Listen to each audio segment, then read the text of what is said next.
Hello, I'm Nick, and this is Today in Philosophy of History for Saturday, 12 July, 2025.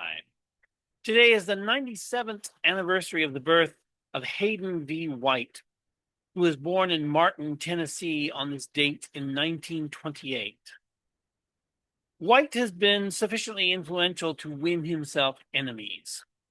He was a particular target for Geoffrey Elton in Elton's 1990 Cook Lectures. Elton rightly noted the relationship between White's work and literary criticism, and that's an interesting story in itself. That is to say, how exactly this came about has a history, how continental philosophy came to be mixed with literary criticism, and literary critics started to frame their work in quasi-philosophical terms. And Elton, with his characteristic literary verve, makes White sound like an imbecile. Elton says that, according to White, quote, the work of Ronke and Burckhardt owes its repute not to the nature of the data they use to support their generalizations or the theories they invoked in explaining them. What matters, it appears, are the consistency, coherence, and illuminative power of their respective visions of the historical field. Furthermore, since nothing depends on the materials employed or the reasoning applied, these historians also cannot be refuted. And if there is no valid argument possible, it must follow that all reconstructions are of equal value, which means of no value independent of writer and reader, unquote. A more sympathetic account of White, if I understand him correctly, is that of Keith Jenkins. Jenkins has argued that the Carr-Elton debate has effectively been replaced by the Rorty-White debate. I discussed the Carr-Elton debate in my episode on Geoffrey Elton last year, and I was a little surprised to see that I didn't record an episode on Ted Carr last year. That was an oversight, and eventually I'll have to make good on that.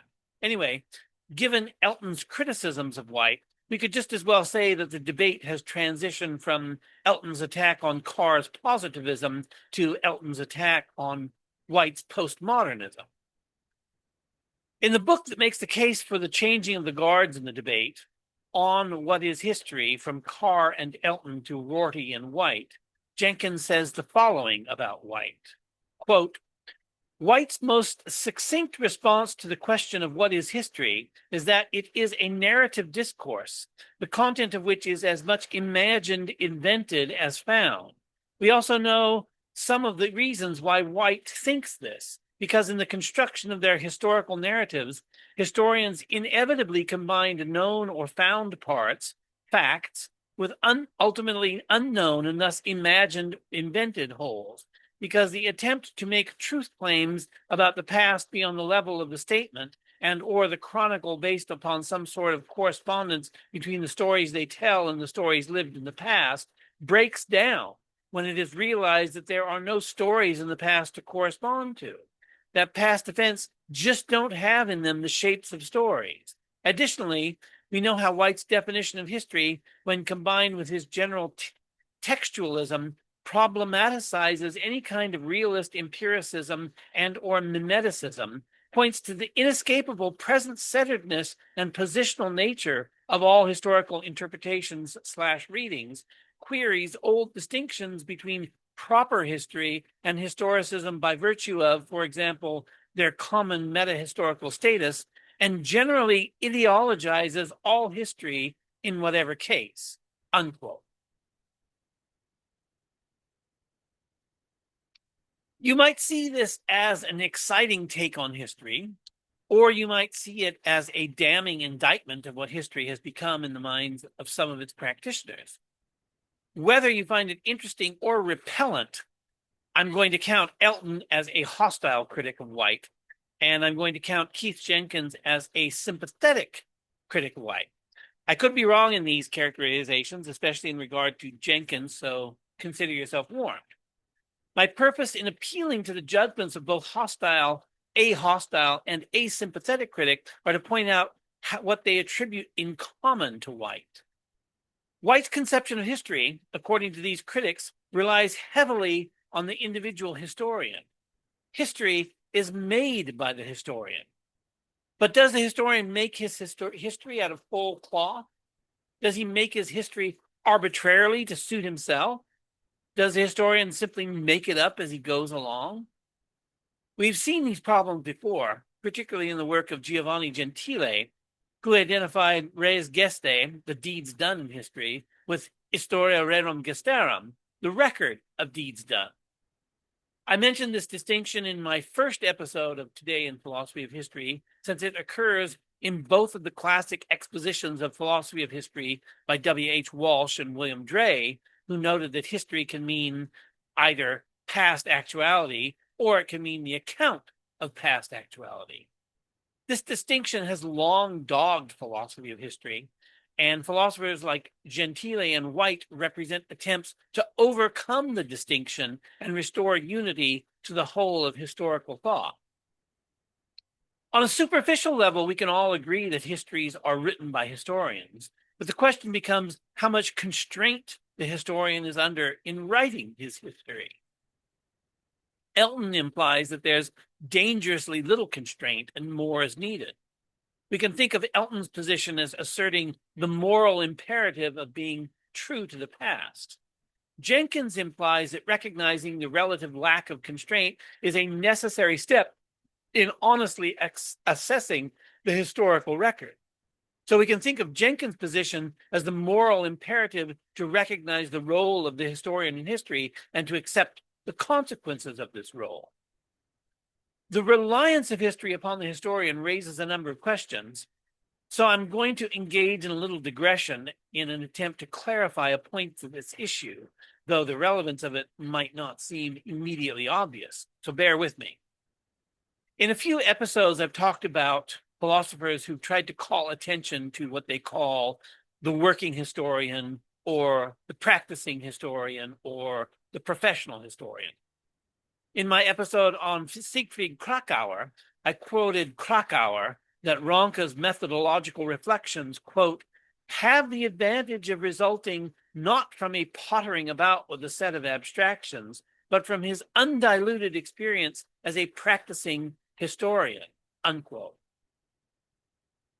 And Morton Wright wrote that his book, Foundations of Historical Knowledge, quote, is intended to be an account of history as practiced by historians, unquote. And White went on to appeal to the professional historian in an implicit paradigm case argument for the proper scope of history. That is, we learn from historians what history is concerned with. For Kracauer, philosophers' abstractions are the problem, while for Morton White, historians are our guide for what history is supposed to be. I could make a joke here about what happens when a working historian becomes unemployed, but I don't want to trivialize the issue at stake, which I take to be an important one, even when I disagree with those who pursue this approach. This idea has a parallel in philosophy of mathematics, such that several philosophers of mathematics have tried to emphasize what mathematics is to the working mathematicians, with the implicit contrast being what mathematics is to philosophers.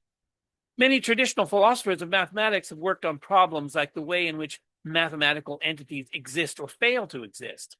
But this isn't a problem that actually comes up in mathematics, so it's not something that greatly concerns the working mathematicians. So the appeal to the working mathematician was to get away from specific philosophical problems, though to me it seems perfectly reasonable that philosophers would want to work on specifically philosophical problems. I call this the philosophy of mathematical practices, and it's associated particularly with the work of Thomas Tomasko, who unfortunately died rather young, and several other prominent figures in contemporary philosophers of mathematics. This idea that there can be a philosophy of the practice of some discipline can obviously be generalized across disciplines, and if we do this, one of the disciplines we'll come to will be history, and we could similarly formulate a philosophy of historical practices. Another implication here is that a philosophy of the practices of some discipline may be distinct from a philosophy of that discipline, with the latter idea being associated with what philosophers have thought about a discipline rather than what its practitioners have thought about a discipline. Now, with history, we have an entire discipline or a subdiscipline, if you prefer, that we call historiography, which is when historians reflect on the practices of their discipline. So there's a sense in which historiography is already a philosophy of historical practices, and there are a growing number of contemporary philosophers who identify their work not as philosophy of history, but rather as philosophy of historiography. We could take this distinction between the philosophy of history and the philosophy of historiography to coincide with the implicit distinction between a philosophy of history as philosophers have traditionally engaged with the discipline and a philosophy of historical practices. A philosophy of historical practices, or if you like, a philosophy of historiography, places the working historian at the center of philosophy of history.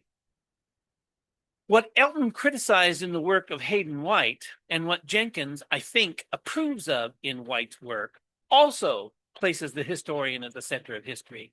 But I wanted to make this digression about a philosophy of historical practices and the philosophy and the working historian, because I think the way in which White places the historian at the center of history is distinct from how a philosophy of historical practices places the historian at the center of history. If we take Morton White's paradigm case argument, the professional historian defines the proper scope of history. History is what historians write books about. This makes the historian central to the definition of history, but it doesn't necessarily follow from this that the historian has complete freedom to implot their histories as romance, as comedy, as tragedy, or as satire. In Metahistory, the historical imagination in 19th century Europe, Hayden White identifies Michelet, Ranke, de Tocqueville, and Burckhardt all as historical realists, but argues that Michelet writes history as romance, Ranke writes history as comedy, de Tocqueville writes history as tragedy, and Burckhardt writes history as satire. Thus, all of them being historical realists is in some sense less significant than the narrative devices that they employ to present history. If we think of realism as a constraint on what the historian says about past actuality, and we don't have to think of it that way, then realism here takes a back seat to implotment. There's another philosopher I haven't yet discussed individually, and that is the British idealist F.H. Bradley, who wrote an early work entitled The Presuppositions of Critical History, which also, in his own way, puts the historian at the center of history and at the center of the philosophy of history. Hopefully next year, fate willing, I'll mark the birth of F.H. Bradley with an episode on his philosophy of history, and that will be another opportunity to elaborate on the role of the historian in history, because there are many facets to this role, as I've implied already. If you listen to some of my other episodes, you may have noticed that I've produced episodes on a number of historians who superficially don't seem to have anything to do with philosophy or philosophy of history. For example, historians like Anna Komnene, Gregory of Tours, Carl Stevenson, and Hans Zinsser didn't write any philosophical or even any methodological works on history. I've also produced several episodes about archaeologists like V. Gordon Childe, Henry Frankfurt, and Leonard Woolley, who are interested in the reconstruction of history, but not in the philosophical foundations of their discipline. Some of these episodes are, frankly, inspired by Hayden White, since I share with White that all history has philosophical presuppositions, including the history reconstructed by archaeologists. For me, the interesting thing about reading Gregory of Tours is finding the conception of the world and of history implicit throughout his work. This is like excavating a conceptual framework from archaeology, which Foucault called the archaeology of knowledge. When we engage in the archaeology of knowledge for some historical milieu radically different from our own, such as the early Frankish kingdoms of Gregory of Tours or the High Byzantine period of Anna Komnene, we're forced to confront fundamental philosophical presuppositions. And the contrast with our own philosophical presuppositions helps to make us aware of our presuppositions, which are usually invisible to us because we are the fish and our presuppositions are the water in which we swim, as I discussed in my episode on George Herbert Mead. I'm willing to go even farther than the claim that all history has philosophical presuppositions and argue that all science, even if not especially the most narrowly conceived positivist exercises in science, have foundationalist philosophical presuppositions.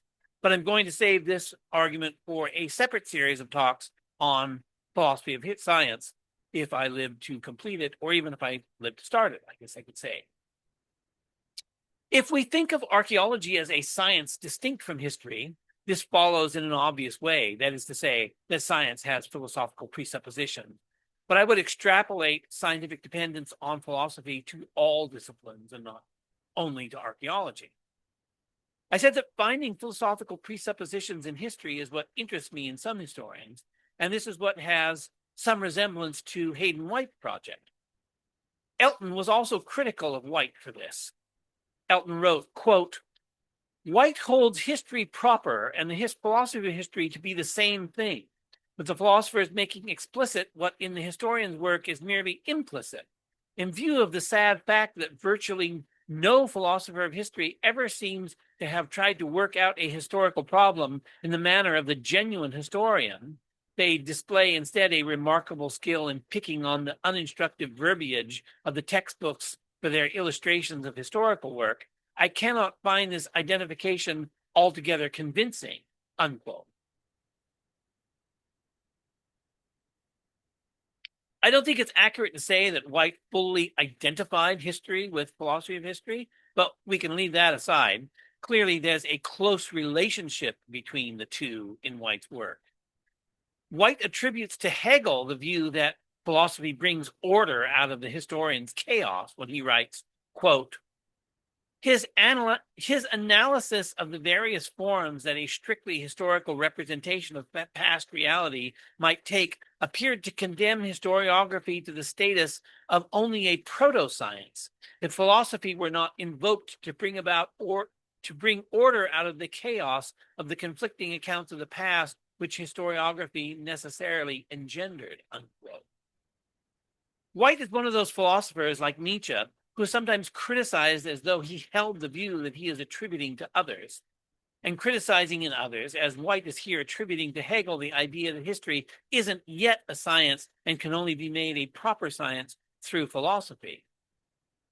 I'm not sure if this is exactly what Elton attributed to White, but this is related in an interesting way to another criticism that Elton makes of White. One of the charges that Elton lays against White is that White is willing to resurrect the ancient question as to whether history is an art or a science. For Elton, this is a criticism, but from my point of view, it's all to the good. The question fell out of fashion not because it was answered, but because philosophers and historians got tired of talking about it and no one could offer a knockdown argument for one side or the other of the question. Bertrand Russell called this the March Hare's solution. I'm tired of this, let's move on, which he deprecated in philosophy of mathematics when his own eponymous paradox had been exhaustively discussed, but no one had found a solution. Both historians and mathematicians got on with things regardless, and despite the failures of philosophers to solve the riddles that they'd found in the disciplines that they were studying. The relation between the philosophical content of history and the distinction between history as an art and history as a science is that this implies some kind of philosophical clarification between what constitutes an art and what constitutes a science.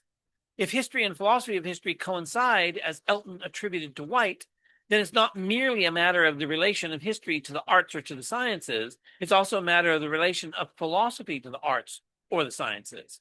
This is a big problem to solve, and no one is going to give the definitive solution anytime soon.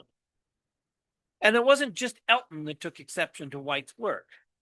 A more traditional assessment of White from the perspective of philosophy of history can be found in The Presuppositions of Metahistory by Maurice Mandelbaum, who wrote, quote, as a point of entry into the closely articulated system of metahistory, let me first mention the 8 persons whom White has chosen as representing the various modes of historical consciousness with which he deals.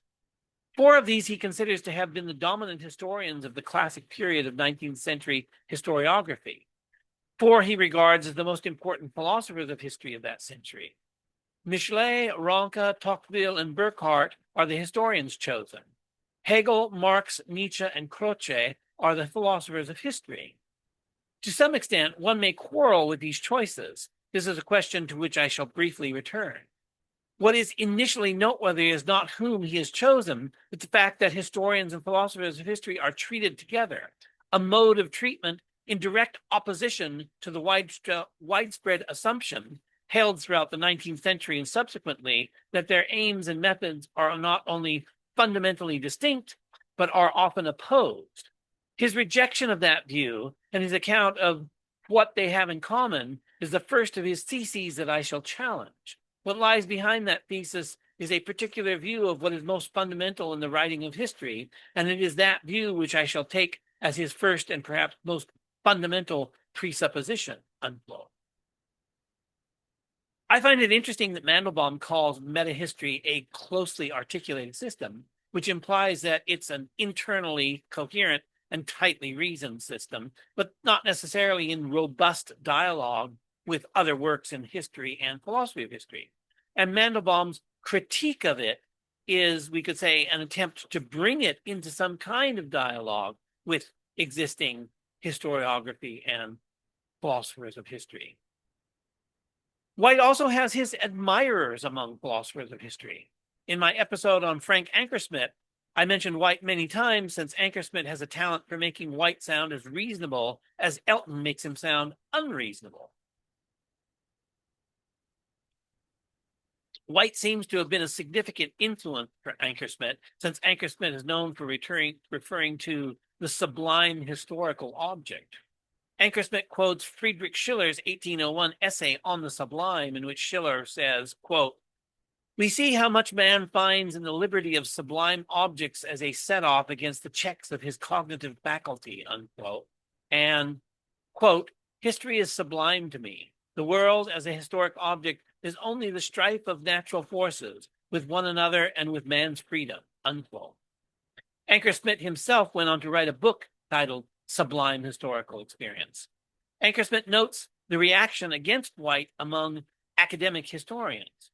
Quote, "White became a favorite object of historians' ire. Since the publication of White's Metahistory, historians, from Gertrude Himmelfarb at one end of the spectrum of historical writing to Carl Ginzburg at the opposite end, have fulminated against White and condemned his views as dangerous and irresponsible caricature of what historical writing actually is," unquote. The very fact that many prominent historians fulminated against White is clear evidence of the limits of his influence. So White's metahistory didn't quite sow the chaos that Elton and others believed it might. Ankersmit also implies that White has been criticized for what he attributed to others, as I mentioned in relation to Elton. And Ankersmit writes on that, quote, "White demonstrates not only that it is impossible to get hold of past reality, but the naivete of the kind of positivist intuition customarily cherished in the discipline for how to achieve this goal. More specifically, what these positivist intuitions proudly present as historical reality itself is a mere spectral illusion that is created by the historical discipline itself. Surely, there is a historical reality that is, in principle, accessible to the historian. But historians have forgotten about this historical reality and mistaken the product of their tropological encodation of the past for the past itself. Within this reading, not the practicing historian criticizing White, but White himself is the realist who reminds us of the difference between reality and mere intellectual construction," unquote. We could say that historians, in criticizing White, are making a category error, since they're attributing White's views on metahistory to history itself. By the same token, we could say that White, in criticizing historians, is making a category error, since he's attributing views about history to metahistory. But this complementary formulation of a category error between history and metahistory doesn't undercut White's position as clearly as it undercuts White's critics, because he's careful about his formulations of what's at stake. He was, after all, the one who set the terms of the debate over metahistory. If we return to the first quote I made from Elton, we can see that there are obvious responses to Elton's criticism. Elton quoted White such that what matters in historians is, quote, the consistency, coherence, and illuminative power of their respective visions of the historical field.